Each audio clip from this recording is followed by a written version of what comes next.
Hi and welcome to the Silverstone Museum channel, and today I'm delighted that we're able to welcome a long-time friend of the museum, celebrated Formula One artist David Johnson. David, how are you? Good, Rob. Good to see you and be here at the museum. Yeah, now I understand you've just come back from the Grand Prix in the US. How was that? Yeah, good. It's totally different. I mean, I'm lucky enough to go to a few races now and live paint, but yeah, to be in the States, it's my first time in the States.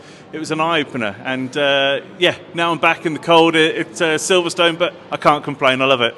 Brilliant. Now, well, we're welcoming you here. We are in the cold of winter, but we've got something to warm all the viewers up. We've got this fabulous, and it does look brilliant, exhibition that you've put together of your work here at the Silverstone Museum. And the first thing we're going to focus on is this wall behind us. Now, I'm going to get you to turn around and have a look at this, because this wall is celebrating the legend that is Lewis Hamilton. Now, tell me about the inspiration. Which one of these is your favourite to start with? It's a tricky one. I mean, they're all very special because of the journey in creating and the time in my career in which I was producing these.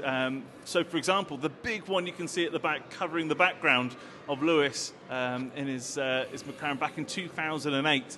That was one of my largest canvases that I've ever worked on, and that was a piece I knew the original was going to be in the museum when they were opening. So it all had to be spot on. But it's funny, when you zoom in, you can actually see some of my pencil lines, which is quite funny to see as it's enlarged. I'll tell you what we'll do. We'll bring the camera in. Laura, get the camera in here. Laura's debutising for us today. I know I normally talk to Jess on the camera, but Laura's here. And this is the pencil line you're talking about here, isn't it? Yeah, you can actually see these pencil lines. And actually, the bit that jumps out for me is the eyes. Because having seen the original, I think in some ways they pop even better on this large canvas, don't they? Yeah, I mean, whether it's painting the driver in or out of his helmet, the eyes and the face have got to be spot on. So for this, what I do, I paint the face first, the eyes, and then I use like a varnish to go over the top. Sometimes it covers quite a lot of what I've produced, but at least I know that initial layer is spot on. So it's a long process,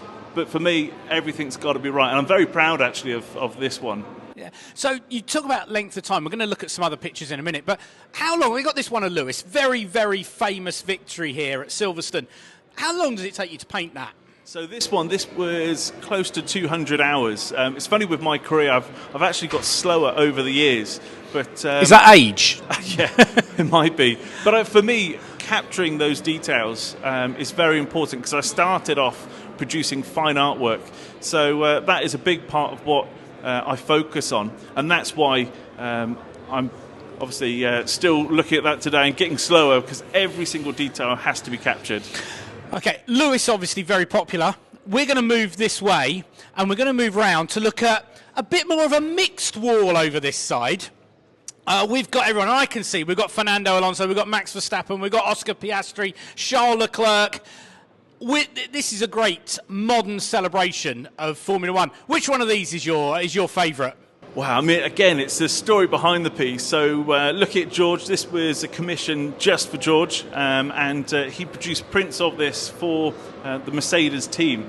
And the story with that is I only had about 2 weeks from start to finish, so really pushed myself. But then I can't look over what I've recently produced for Lando, and this was celebrating his first win in Miami.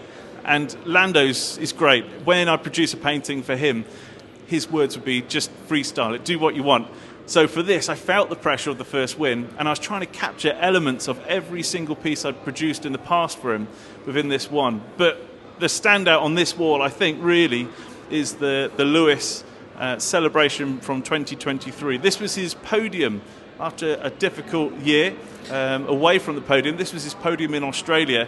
And the great thing with Lewis is you can see every emotion through the way he celebrates and puts himself out there in the paddock. So this was him fresh from the car after a grueling race, but to get onto that podium once again. I love it when you talk about the inspiration and the kind of the emotion. And what I love is, if Lauren get the camera in here, how you've got this kind of fleck effect. I'm sure I'm using the wrong terms in artistic terms, but you see these fleck effects all over the print, and it really makes it pop. And you know, being up close to these paintings, it really, really shows. Now, we mentioned there is a chap who's incredibly popular and increasingly more popular.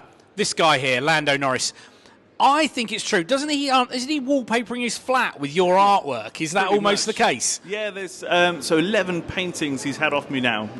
It's a big collection, but it's lovely that I started off creating artwork for him when he just came out of F2 and his initial year into F1. And I can message him, seeing if he wants the latest painting in it. So far, he said yes, which is lovely, and I hope that continues because it's getting quite exciting in his F1 career. It is. Is he going to do it this year?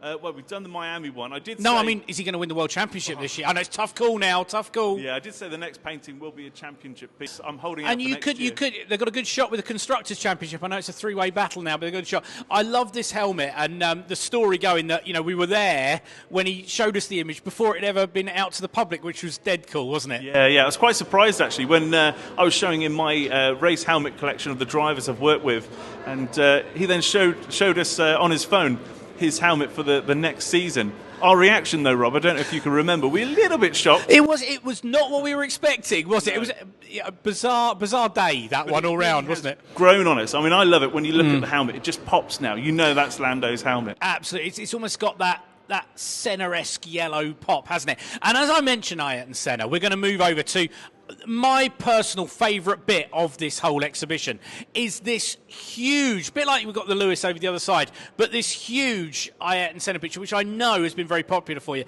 What was the inspiration behind this, the 1988 car? Well, actually, funnily enough, when I did the painting for George Russell celebrating his Brazil victory, the background really stuck, and I wanted to, at that point, do a painting of Senna with the same background.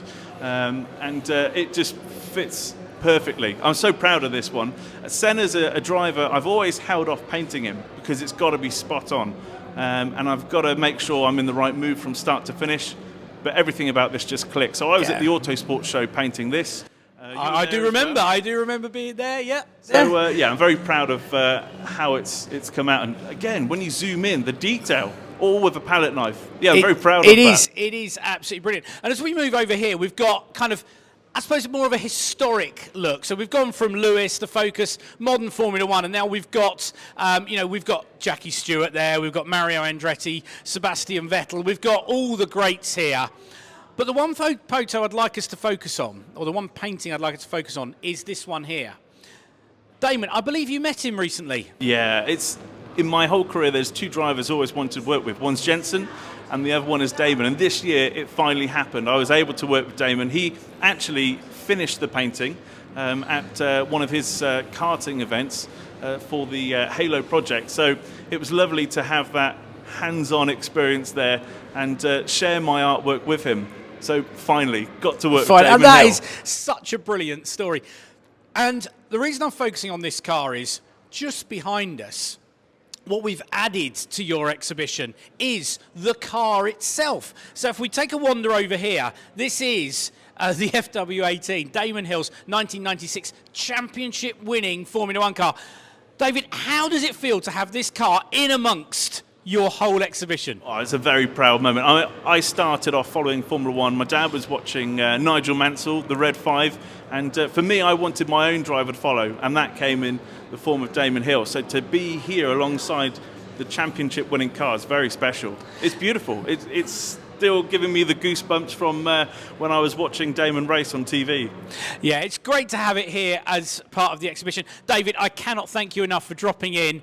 Every single one of David's prints is available here at the museum shop, but you could take a wander around and have a good look at all that lovely detail we've been talking about here at the Silverstone Museum. This exhibition is going to be here through until probably around February, March next year, so come along, have a look at all we got. David, thank you so much. I look forward to hearing more about your jet setting, and we're looking forward to seeing what the next painting is going to be. Thank you. Brilliant. Thank you, Rob.